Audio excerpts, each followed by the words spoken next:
Let's get ready with me for বৌভাত বাড়ি। বিয়ের দিনে লুকটা তোমার সাথে শেয়ার করেছি, বৌভাতটা শেয়ার করবো না সেটা কি হতে পারে? তাই বেশি দেরি না করে ভিডিওটা নিয়ে চলেই আসলাম। দেখো বাপু, প্রথমত আমার কাছে বিয়ে হোক, বৌভাত বা হোক পুজো বাড়ি, আমার কাছে শাড়িটাই হচ্ছে সব থেকে সুন্দর, কারণ আমি শাড়ি পরতে বড্ড ভালোবাসি। কিন্তু আজকে এই শাড়ি নিয়েই হয়ে গেছে একখানা কেচ্ছা। বিয়ে বাড়ি যাওয়ার জন্য আমি একখানা লাল শাড়ি বার করেছিলাম, সেটাকে খুব সুন্দর করে পরেওছি, কিন্তু দেখে মনে হচ্ছিল আমি পুজো বাড়িতে যাচ্ছি। শেষমেশ গায়ের থেকে শাড়িখানা খুলে আমি পুরোপুরি হতাশ হয়ে গেছি যে এবার আমি কি পরে যাবো, কারণ আমার কাছে আর যা শাড়ি আছে প্রায় বলতে গেলে সব কটাই কটন বা খাদির। এবারে ওগুলো তো পরে আর বিয়ে বাড়িতে যাওয়া যায় না, আর যে শাড়িগুলো আছে সেগুলো পরে যাওয়া গেলেও তার ম্যাচিংয়ে আমার কাছে কোনো ব্লাউজ ছিল না। এই কথা ভেবে আমি তো প্রায় কান্নাই করে দিয়েছিলাম। তারপরে মাসির মেয়ের কাছ থেকে গিয়ে এই শাড়িখানা নিয়ে এসেছি, এটা পরেই বরং যাওয়া যাক। এই শাড়িখানাও বেশ সুন্দর কিন্তু, তাই না? নাও অনেক তো হলো শাড়ির গল্প, এবারে বরং তোমাদের প্রশ্নের উত্তরটা দিই যে আমি মুখে কোন বিবি ক্রিমটা ব্যবহার করি। আমি ব্যবহার করি এনওয়াইভের এই বিবি ক্রিমখানা, বড্ড ভালো একটা বিবি ক্রিম, একদম স্কিনের সাথে মাখনের মতন ব্লেন্ড হয়ে যায়। তোমরাও একবার ব্যবহার করে দেখো, আশা করি তোমাদেরও খুব ভালো লাগবে। আর এই লিপস্টিকখানা, এটার ব্যাপারে যত প্রশংসা করব ততই যেন কম হয়ে যাবে। কাঁচরাপাড়ার কোথা থেকে এটা কিনেছিলাম অনেকেরই প্রশ্ন ছিল। কাঁচরাপাড়া 1 নম্বর প্ল্যাটফর্মের উপরে একটা সাজাগোজার দোকান আছে, সেখান থেকেই আমি এটাকে পেয়েছি। আজ ভেবেছি এই সুন্দর শাড়িখানার সাথে একদম ন্যাচারাল একটা লুক ক্রিয়েট করবো। তার জন্য আইশ্যাডো প্যালেট বার্না করে এই লিপস্টিকখানা দিয়ে সব কাজ সেরেছি, কারণ এই লিপস্টিকখানা আমার স্কিন টোনের সাথে না খুব সুন্দর যায়। লিপস্টিকখানা ব্লেন্ড করে দেখলাম, হ্যাঁ সত্যি যেমনটা চেয়েছি পুরোপুরি তেমনটাই পেয়েছি। দেখো কত সুন্দর পুরো মাখনের মতন ব্লেন্ড হয়ে গেল। যাই হোক, আইশ্যাডোর কাজটা তো আমার সারা হয়ে গেছে,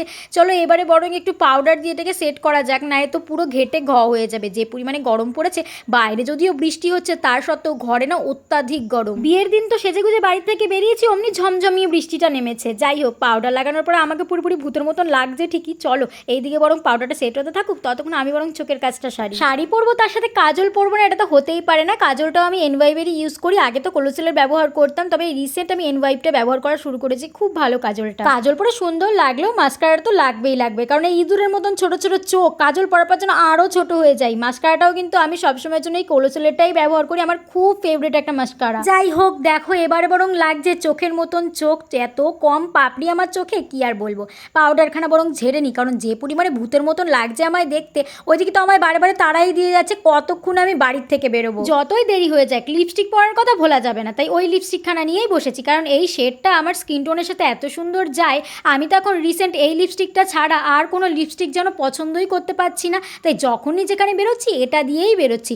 আবার যাবো গিয়ে আরও দুটো বরং কিনে নিয়ে আসবো। দেখো তো লিপস্টিকখানা পরার পরে মুখটা কত সুন্দর লাগছে দেখতে, একদম মন মতন একটা ন্যাচারাল লুক পেয়েছি আমি। এবারে হচ্ছে হাইলাইটারের পালা। আমি সবসময়ের জন্য শিমার হাইলাইটারটাই ব্যবহার করি। বিয়ে বাড়ি যাবো, হাইলাইটার ব্যবহার করবো না সেটা তো হতেই পারে না, কারণ এই বিয়ে বাড়িতে গিয়ে নিজের গাল দুটোকে ডিস্কো বলের মতন চকচক তো করাতেই হবে, তাই না? তবে বেশি দেবো না, একদম অল্প একটুখানি দেবো, যাতে আমার লুকটা একদম সিম্পল থাকে। তাই একদম অল্প অল্প করে দুই গালে, চোখের উপরে, ঠোঁটের উপরে খুব সুন্দর মতন এই হাইলাইটারটা আমি ব্লেন্ড করে দিয়েছি।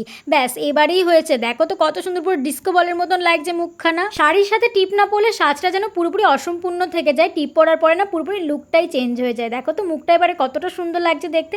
চলো এবার বরং তাড়াতাড়ি করে চুলটা বেঁধে নিই। চুলটা আমি আগের দিনের মতনই বাঁধবো, কারণ এই এখন খোপা করার মতন একদম সময় নেই। নিজে না খোপাটা ঠিক করে করতেও পারি না, আর ধারে কাছে আপাতত এমন কেউ নেই যে যাকে দিয়ে আমি চুলটা সুন্দর করে একটু বাঁধাবো। আর আমি নিজের সাজটা সবসময় নিজে করতেই বেশি ভালোবাসি, অন্য কেউ সাজিয়ে দিলে আমার জন্য একদম পছন্দ হয় না। ছোটোবেলায় দিদি সাজিয়ে দিত আর কি, সেটা খুব ভালো লাগতো, তবে এখন কে যাবে দিদির কাছে। তাই ভেবেছি যে মাঝখানে সিঁতি করে দুদিকে চুলটাকে একটু রাউন্ড করে নিয়ে ক্লিপ মেরে দেবো। তাই যেমন কথা তেমন কাজ, মাঝখান দিয়ে সিঁতি কেটে নিয়ে দুদিকে চুলটাকে রাউন্ড করে নিয়ে দুটো করে ক্লিপ মেরে দিয়েছি, আর সামনে থেকে হালকা একটু চুল ছেড়েছি, কারণ আমার আবার চুল না চালে না পুরো নেপালি লাগে দেখতে। বিয়ের দিন আমি ঠিক এরকমভাবে চুলটা বেঁধেছিলাম, ভেবেছিলাম মাথায় একটু ফুল দেবো, তবে দেইনি, কারণ সেদিন তো মন্দিরে বিয়ে হয়েছিল, তার জন্য আর মাথার মধ্যে ফুল লাগাইনি। তবে আজকে যেহেতু রিসেপশন, তাই ভাবলাম যে কেননা আজকে একটু মাথায় ফুল দেওয়া যাক, তাহলে আমার লুকটা আরও সুন্দর হয়ে যাবে। বিয়ের দিনের ব্লগটা এখনো অবধি তোমার সাথে শেয়ার করা হয়নি কিছু কারণের জন্য, তবে খুব তাড়াতাড়ি ওই ব্লগটা শেয়ার করবো তোমাদের সাথে। একটুখানি অপেক্ষা করো, তার আগে বরং বৌভাতের ব্লগগুলো তোমার সাথে শেয়ার করে নাও। কথা বলতে বলতে চুলখানা তো বাঁধা হয়েই গেছে, কত সুন্দর হয়েছে তাই না? এবারে বরং গয়নাগাটি একটু পরা যাক। আজকে পরবো আমার মায়ের বিয়ের এই মালাখানা, এত সুন্দর মালাটা আমার ভীষণ পছন্দের।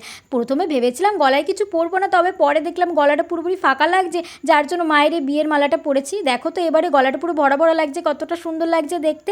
এই মালাটার সাথে কানে প্রথমে ভেবেছিলাম সোনার কানের দুটোই থাক, তবে পরে কি মন চাইলো ওই ছোট্ট কানের দুটো কানের মধ্যে ঢুকিয়েছি। কেমন লাগছে কমেন্ট করে জানিও। কিন্তু এই কানের লিঙ্কটা অনেকেই চেয়েছিলে, এটা আমি একটা মার্কেট থেকে কিনেছিলাম, যার জন্য এটা লিঙ্ক তোমাদের সাথে শেয়ার করতে পারি। হাতটা কেমন ফাঁকা লাগছে, যে হাতের মধ্যে পরবো মায়ের এই দুটো চুড়ি। আমার কাছে না গোল্ডেন কালেকশন খুব কম, যার জন্য আমি মায়েরটা দিয়েই সবসময় চালাই। মা যেগুলো কেনে সেগুলোই আমি চালাই, আর সেগুলো পরলে কিন্তু আলাদা আলাদাই লাগে দেখতে। শাড়ি পরে চুড়ি পরে মাথায় ফুল লাগিয়ে একেবারে পুরোপুরি রেডি। যেই না বেরোবো অমনি দেখছি বাবলি পাশ থেকে আবার একটা পাস্তার প্লেট নিয়ে হাজির। একেতেই দেরি হয়ে গেছে, তার মধ্যে এখন যদি পাস্তা খেতে বসি অনেক দেরি হয়ে যাবে। তবে এত কষ্ট করে রান্না করেছে সেটা তো রেখে যাওয়া যাবে না। একদিকে ভালোই হয়েছে, কোন রাতে খাবো তার তো কোনো ঠিক নেই। দুপুরেও ভাত খেয়েনি, বড্ড খিদে পেয়ে গেছে। পাস্তাটা কিন্তু খুব টেস্টি হয়েছিল। চলো বরং পাস্তা খেয়ে এবার বাড়ির থেকে বেরোই।